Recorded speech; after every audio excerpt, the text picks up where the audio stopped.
கஜானனம் உதகநாதிசேவிதம் கபித்தஜம்பு பலஜார பஜ்ஜிதம் உமாசுதம் சோக விநாசகாரணம் நமாமி விக்னேஸ்வர பாதபங்கஜம். அனைவருக்கும் வணக்கம். நான் உங்கள் அஸ்ட்ரோ அருண். இன்னைக்கு தலைப்பில் கிரகங்கள் கீர்த்தியாக இருந்தால் கிரீடம் சூடலாம் அப்படிங்கிறத பற்றி தான் பேச போகிறோம். அது என்னங்க கிரகங்கள் கீர்த்தியாக இருக்கணும் அப்படிங்கிறீங்களா? அதாவது ஒருவருக்கு கிரீடம் ஏற வேண்டும் என்றால் அந்த நபர் ராஜாவாக ஆகிடுவார். ராஜாவாக ஆகணும்னா தலையில் கிரீடம் ஏறணும். கிரீடம் ஏறணும்னா அதற்கு அவருடைய ஜாதகத்திலே கிரகங்கள் கீர்த்தியாகவும் நேர்த்தியாகவும் அதிர்ஷ்டகரமாகவும் அமைப்பாகவும் இருக்க வேண்டும். அப்படி கீர்த்தியாக இருந்துவிட்டால் கிரீடத்தை சூடலாம். பல்லக்கில் போகிறதுக்கும் பல்லக்கு தூக்குறதுக்கும் வித்தியாசம் இருக்குல்ல. பல்லக்கில் போகணும்னா சுகமாக போகணும்னா அதற்கும் ஒரு அதிர்ஷ்டம் வேண்டுமே. ஆக கிரகங்கள் கீர்த்தியாக இருந்தால் கிரீடம் சூடி விடலாம். கிரீடம் சூட்டியாச்சுன்னா அவர் அந்த நாட்டுக்கே ராஜா தானே. அப்போ அவங்களுக்கு அவருடைய ஜாதகத்திலே கிரகங்கள் கீர்த்தியாகவும் அதிர்ஷ்டகரமாகவும் இருக்க வேண்டும். ஒருத்தர் எல்லா சுகங்களையும் பெற்று சுகபோக வாழ்வை வாழ்ந்து கொண்டிருக்கிறார் அப்படின்னு நாம் பார்த்துக்கிட்டு இருந்தோம்னா அவருடைய ஜாதக அமைப்பு யோகமாகவும் கிரகங்கள் சுபத்தன்மை பெற்றும் இருக்கும். கிரகங்கள் சுபத்தன்மை பெற்றுவிட்டால் நல்ல கிரகம் சுபத்தன்மை பெற வேண்டும். கெட்ட கிரகங்கள் 6, 8, 12 மறைந்து வலுவிழக்க வேண்டும். இதை நான் அடிக்கடி எல்லா நேரத்திலையும் சொல்லிக்கிட்டே வர்றேன். கிரகங்கள் அமைப்பாகவும் அதிர்ஷ்டகரமாகவும் இருந்துவிட்டால் அந்த நபர் வளமான வாழ்க்கையை வாழ்வார். கிரகங்கள் வலுவிழந்து கெட்டு போயிட்டா, நல்ல கிரகங்கள் கெட்டு போயிட்டா அவர் படும்பாடு சொல்ல முடியாது அப்படின்னு சொல்லிடலாம். இப்போ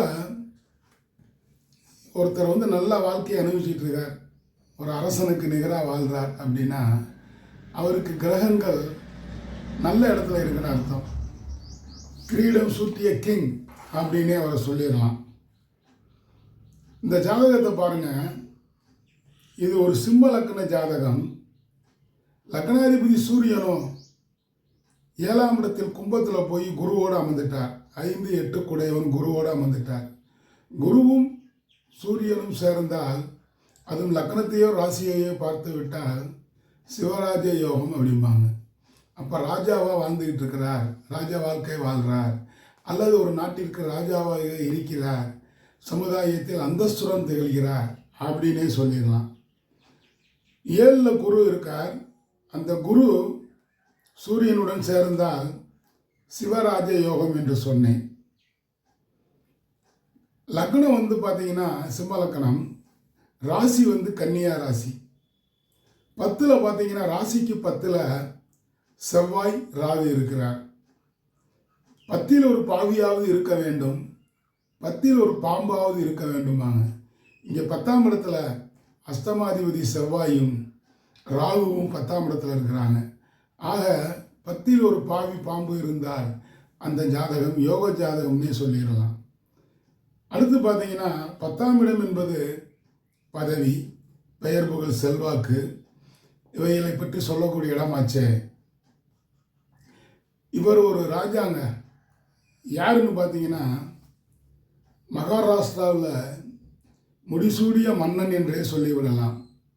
யாருன்னு பார்த்தீங்கன்னா சத்ரபதி வீர சிவாஜி. சத்ரபதி சிவாஜியின் ஜாதகம்தான் இந்த ஜாதகம். 7க்குடைய சனி 3ஆம் இடத்தில் போய் உச்சம் பெறுகிறார். சிம்மலக்கணத்திற்கு 7ஆம் இடம் கும்பம், கும்பராசிக்கு அதிபதி சனி. அந்த சனி பகவான் சிம்மலக்கணத்திற்கு 3ஆம் இடமாகிய துலாத்தில் போய் உச்சம் பெறுகிறார். இந்த யோகத்திற்கு பேர் காகலை யோகம் அப்படிம்பாங்க. யோகங்கள் 108, பவயோகம், பஜ்ஜி யோகம், வாசி யோகம், வேசி யோகம், அமலா யோகம், சக்கரவர்த்தி யோகம், நிச்சபங்க யோகம், நீலா யோகம், குருச்சந்திர யோகம், குருமங்கல யோகம், சசிமங்கல யோகம்னு 108 யோகத்தை சொல்லிக்கிட்டே போகலாம். அதில் காகலை யோகம் அப்படிங்கிற ஒரு யோகம், 7குடையவன் உச்சம் பெற வேண்டும். இங்கே சிம்மலக்கணம் 7ஆம் இட சனி 3ஆம் இடம் துலாத்தில் போய் உச்சம் பெறுகிறார். அவர் பார்க்கும் பார்வை 5ஆம் பார்வை, 9ஆம் பார்வை, 11ஆம் பார்வை, லாப பார்வையாக பார்க்கிறார். அப்படி பார்க்கும் பொழுது இந்த ஜாதகம் ஒரு உயர்ந்த ஜாதகம், உத்தம ஜாதகம், ராஜாவாக ஒரு நாட்டை ஆளக்கூடிய ஜாதகம் அப்படின்னே சொல்லிடலாம். இங்கே சிம்மலக்கணத்திற்கு லாபாதிபதி என்று சொல்லக்கூடிய புதன் பகவான் 8ஆம் இடத்துல போய் நீச்சமாகிறார். புதன் எந்த ஒரு ஜாதகத்தில் 6, 8, 12 மறைகிறாரோ அது யோக ஜாதகம். மறைந்த புதன் நிறைந்த பெயர் புகழ் செல்வாக்கு அப்படின்னே சொல்லிடலாம். இந்த லாபாதிபதி சிம்மலக்கணத்திற்கு லாபஸ்தானமான மிதுன ராசியை குரு கும்பத்திலிருந்து 5ஆம் பார்வையாக பார்க்கிறார். அப்படி பார்க்கும் பொழுது லாப ராகுவை சப்தமத்தில் இருந்து குரு பார்க்கிறார், கும்பத்தில் இருந்து. அப்ப லாப ராகுவுடன் யார் சேர்ந்திருக்கிறாங்க சிம்மலக்கணத்திற்கு? பாக்கியாதிபதி என்று சொல்லக்கூடிய செவ்வாயின் சேர்க்கை. கிரகங்கள் எப்படி அமைப்பாகவும் கீர்த்தியாகவும் இருக்கிறது பாருங்க. அதிர்ஷ்டகரமான ஜாதகம் அப்படின்னே சொல்லிடலாம்.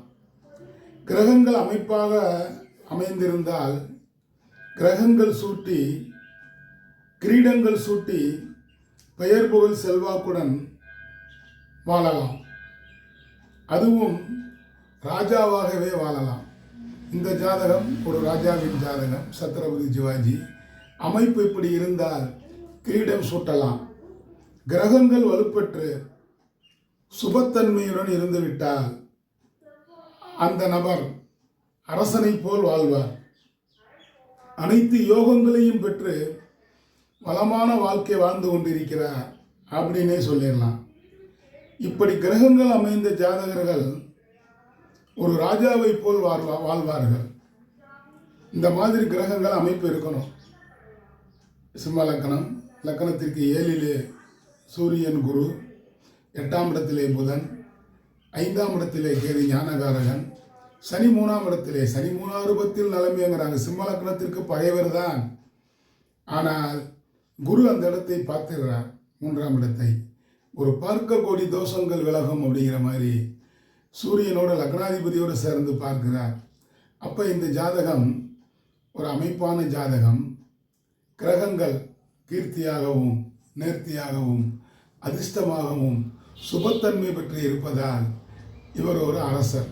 இந்த மாதிரியான ஜாதக அமைப்பு கிரகங்கள் அமைப்பாக அமைந்துவிட்டால் ஒரு ராஜாவுக்கு நிகராக வாழலாம் என சொல்லிக்கொண்டு இந்த பதிவு உங்களுக்கு பிடிச்சிருந்தா சப்ஸ்கிரைப் பண்ணுங்கள், லைக் பண்ணுங்கள், ஷேர் பண்ணுங்கள்.